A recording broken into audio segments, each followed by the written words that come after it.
24 अगस्त की सुबह कुलदीप अपने एक स्कूल फ्रेंड राहुल को कॉल करता है, जो कि मर्सिडीज के शोरूम में एक सेल्समैन है, और उसको बोलता है कि मुझे मर्सिडीज बेंज ई क्लास चाहिए। ये सुनकर राहुल बिल्कुल शॉक हो जाता है, क्योंकि 4 साल पहले जब उसकी कुलदीप से बात हुई थी तब वो लगभग 25,000 रुपए महीना कमाता था, और आज वो सीधा मर्सिडीज के बारे में पूछ रहा है। तो ये सुनकर राहुल उससे बोलता है कि भाई सुबह सुबह पी रखी है क्या, 80 लाख रुपए की गाड़ी है वो। राहुल की ये बात सुनकर कुलदीप को बड़ा गुस्सा आता है और वो कहता है वो 80 लाख की गाड़ी है ना, तो एक काम कर, तू मुझे 1 करोड़ वाली गाड़ी बता। अब कुलदीप की इतनी बड़ी बड़ी बातें सुनकर राहुल उससे पूछता है कि भाई तू आजकल कर क्या रहा है। तो कुलदीप उसे बताता है कि मैं एक ट्रेडर हूँ। अब ये सुनकर राहुल बोलता है कि यार मैंने तो सुना है कि ट्रेडिंग में 90% लोगों का लॉस होता है, और इवन मैंने खुद भी ट्रेडिंग की थी, मुझे खुद भी लॉस हुआ, तो तू इतना सब कैसे कमा रहा है। तो कुलदीप बताता है कि क्योंकि मैं वो काम करता हूँ जो 90% लोग नहीं करते हैं।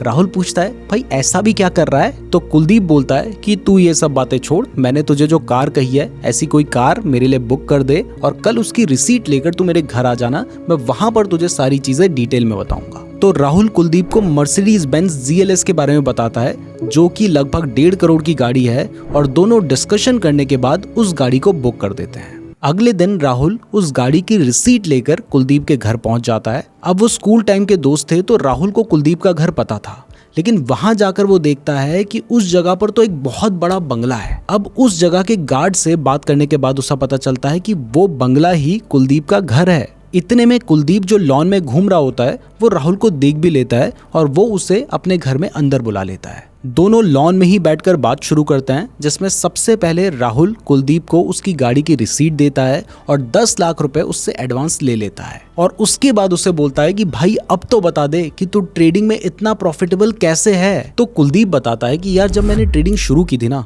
उस टाइम पर मुझे भी बहुत लॉस होता था, फिर मैंने कई लोगों से पैसे लेकर टिप्स ली, उसके बाद भी मेरा लॉस बंद नहीं हुआ और इवन बढ़ता चला गया। एक टाइम तो ऐसा आ गया था कि मेरे पास बस लास्ट 10,000 रुपए बचे हुए थे। तब मैंने सोचा कि यार जब मैं ट्रेडिंग करता था तो एक बार जब मैंने ट्रेड किया मुझे प्रॉफिट हुआ, तो अगर उस प्रॉफिट को लेकर मैं चला जाता तो इसका मतलब तो मुझे प्रॉफिट होता, मैं प्रॉफिटेबल रहता।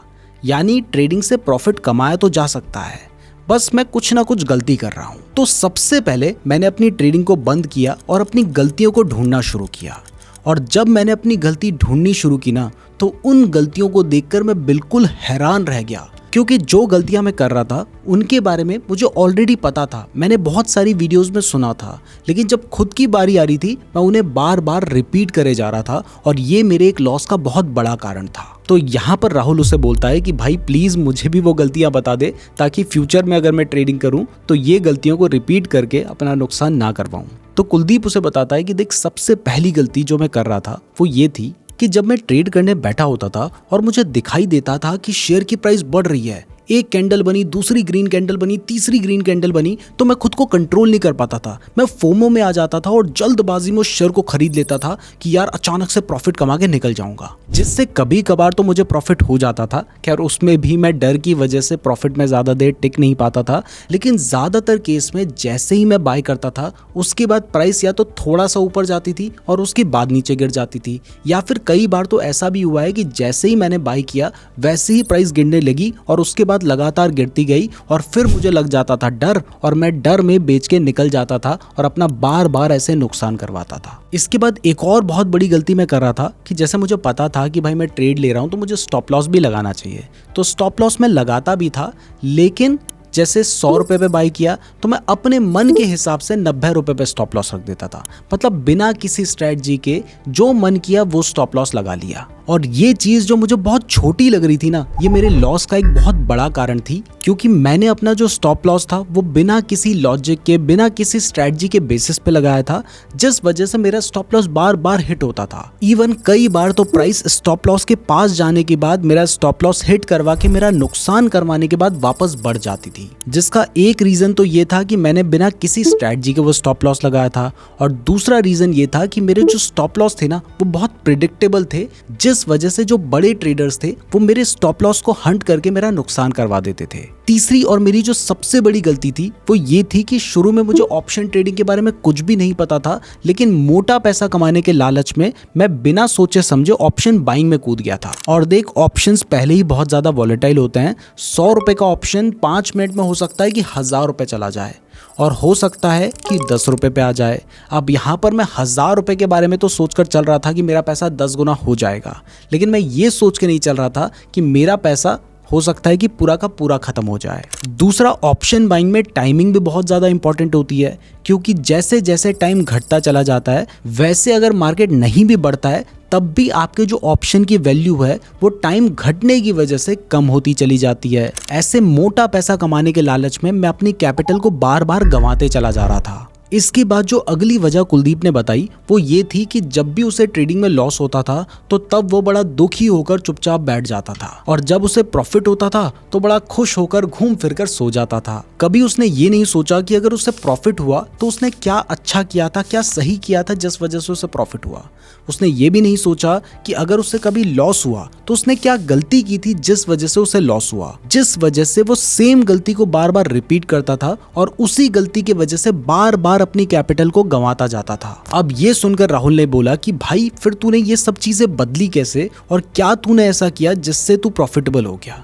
तो चलिए ये जानते हैं, लेकिन उससे पहले अगर आप ट्रेडिंग या इन्वेस्टमेंट के लिए बेस्ट डीमैट अकाउंट खुलवाना चाहते हैं तो कुछ अच्छे डीमैट अकाउंट के लिंक मैंने आपको डिस्क्रिप्शन पे दे रखे हैं, जिनको मैं खुद भी यूज करता हूं, तो डिस्क्रिप्शन जरूर चेक कर लीजिएगा। तो यहाँ पर कुलदीप ने बताया कि भाई सबसे पहले तो देख, मैंने जल्दबाजी में ट्रेड लेना बिल्कुल बंद कर दिया। चाहे मेरे सामने प्राइस बढ़ रही हो, बढ़ती चली जा रही हो, लेकिन मैं सोचता था कि चाहे कितनी भी बढ़े मुझे फोमो में आकर ट्रेड नहीं लेना है, क्योंकि भले ही ये मौका चला जाएगा, मार्केट में मौके बार बार मिलते रहेंगे। जबकि अगर मैं लालच में पड़ के इसमें कूद गया तो फिर ये प्राइस नीचे ऐसी गिरेगी कि मेरा मोटा नुकसान हो जाएगा। दूसरा देख, पहले मैं क्या करता था कि मुझे जो स्ट्रेटजी पता चलती थी मैं सीधा जाके उसे मार्केट में अप्लाई करता था, जिससे बहुत सारी स्ट्रेटजीज काम नहीं करती थी और मेरा नुकसान हो जाता था। अब मैंने क्या किया, मैंने बहुत सारी स्ट्रैटेजीज को देखा, उनको बैक टेस्ट किया, और बैक टेस्ट करने के बाद मैंने 5 स्ट्रैटेजीज को सेलेक्ट किया। उन स्ट्रैटेजीज के बेसिस पर 1 महीने मैंने पेपर ट्रेड किया, और जब मुझे दिखाई दिया कि इसमें से जो 3 स्ट्रैटेजीज हैं वो बहुत अच्छे से काम कर रही हैं, तो मैंने उन स्ट्रैटेजीज को सेलेक्ट कर लिया। अब क्योंकि इन स्ट्रैटेजीज को मैंने खुद पेपर ट्रेड करके देखा था तो मेरे अंदर कॉन्फिडेंस भी आ गया था, और मैंने कसम खा ली कि अब चाहे कुछ भी हो जाए मैं इन स्ट्रैटेजीज के अलावा किसी और बेसिस पे ट्रेड नहीं लूंगा। ऐसे देख, कई बार मेरे हाथ से बहुत बड़े बड़े मौके भी छूटे, लेकिन मैं आखिर में प्रॉफिटेबल हूँ। जो लोग बड़े मौके के चक्कर में पड़ जाते हैं वो बड़ा बड़ा नुकसान भी करवा लेते हैं। तीसरा, कुलदीप ने बताया कि उसने एक और बहुत इंपॉर्टेंट चेंज किया। उसे पता था कि ऑप्शंस बहुत ज़्यादा रिस्की होते हैं और वहाँ पर 10 में से 9 ट्रेडर्स का नुकसान होता है, जबकि उसे लग रहा था कि इंट्राडे थोड़ा ज़्यादा प्रॉफिटेबल हो सकता है, क्योंकि वहाँ पर एक तो वॉलेटिलिटी उतनी ज़्यादा नहीं होती है, दूसरा वहाँ पर टाइम डिके का भी खतरा नहीं रहता है। इसलिए उसने ऑप्शंस को छोड़कर स्टॉक्स में इंट्राडे करने पर फोकस किया। अब ऑप्शंस के कंपैरिजन में इंट्राडे में भले ही प्रॉफिट उतना बड़ा नहीं होता था, लेकिन प्रॉफिट होने की जो प्रोबेबिलिटी थी वो ज़्यादा थी, और दूसरा उसको प्रिडिक्ट करना थोड़ा आसान था। इसलिए उसने इंट्राडे पे फोकस किया, और इससे उसे लगता है कि उसका जो प्रॉफिट हुआ था वो ज्यादा हुआ था। नेक्स्ट, कुलदीप ने बताया है कि अब मैंने स्टॉप लॉस को भी बहुत सोच समझकर डिसाइड करना शुरू किया। पहले अपने मन मर्जी से मैं स्टॉप लॉस लगाता था, अब अगर मुझे लगता था कि मेरी स्ट्रैटेजी के बेसिस पे स्टॉप लॉस यहाँ पर है तो मैं वही लगाता था, और अगर कभी मुझे लगता था कि स्ट्रैटेजी के हिसाब से तो मेरा स्टॉप लॉस बड़ा हो रहा है तो उस जगह पर मैं अपनी क्वांटिटी को घटा देता था, लेकिन स्टॉप लॉस के साथ कॉम्प्रोमाइज नहीं करता था, जिससे बार बार जो मेरे स्टॉप लॉस हिट हो रहे थे वो बहुत कम हो गए। और इसके बाद सबसे ज्यादा जरूरी चीज जो मैंने की वो ये थी कि मैंने अपने सारे ट्रेड्स को ट्रेडिंग जर्नल में नोट करना शुरू कर दिया, जिसमें मैंने लिखा कि अगर मैंने किसी ट्रेड में एंट्री ली है तो वो क्यों ली है, अगर किसी जगह पर मैंने स्टॉप लॉस लगाया है तो वहीं पर मैंने स्टॉप लॉस क्यों लगाया है, अगर मैंने प्रॉफिट या लॉस को बुक किया है तो उस लॉस या प्रॉफिट को मैंने क्या सोचकर बुक किया है। ये सब कुछ मैंने अपने उस ट्रेडिंग जर्नल में नोट करना शुरू किया, और इससे मुझे पता चलने लगा कि कई बार मैं सेम गलतियों को रिपीट कर रहा था, और अब क्योंकि मुझे अपनी गलती पता थी तो मैंने उसे रिपीट नहीं किया, और इससे मैं प्रॉफिटेबल ट्रेडर बन पाया। अब यहाँ पर कुलदीप ने एक और बहुत ज़रूरी बात बताई जो कि आपको ज़रूर सुननी चाहिए। उसने बताया कि देख, जब मैंने ये शुरू किया था ना तो शुरुआत में मुझे बहुत टाइम लगा, तब जाके मैं पैसे कमा पाया हूँ। और ऐसा नहीं है कि ये जो सारा पैसा मैंने कमाया है ये मैंने इंट्राडे से ही कमाया है। अब जब एक बार मुझे एक्सपीरियंस हो गया, मुझे लगा कि हाँ मैं एक अच्छा पैसा कमा सकता हूँ, मुझे खुद पे कॉन्फिडेंस आया, उसके बाद मैं ऑप्शन ट्रेडिंग पे गया। तो वहाँ पर भी वो एक्सपीरियंस मेरा काम आया और वहाँ से भी मैं प्रॉफिट कमा पाया।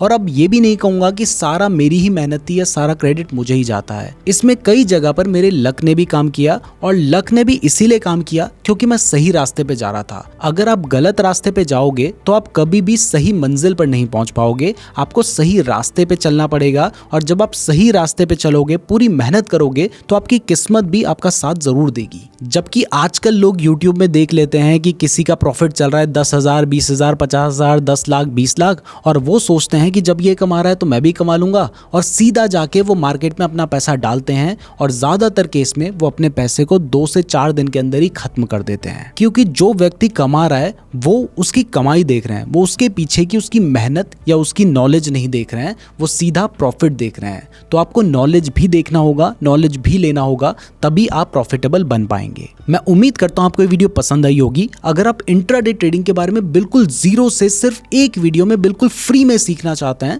तो इसके ऊपर हमने 1 घंटे से भी बड़ा कोर्स बना रखा है, जिसको हमने YouTube में बिल्कुल फ्री में प्रोवाइड किया है। उसका लिंक आपको डिस्क्रिप्शन में मिल जाएगा, आई बटन में भी मिल जाएगा, और एंड स्क्रीन में भी मिल जाएगा। अगर आप फ्री डीमैट अकाउंट खुलवाना चाहते हैं तो लिंक डिस्क्रिप्शन पे दिया गया है। वीडियो पसंद आई है तो वीडियो को लाइक और चैनल को सब्सक्राइब जरूर कर दीजिएगा। धन्यवाद।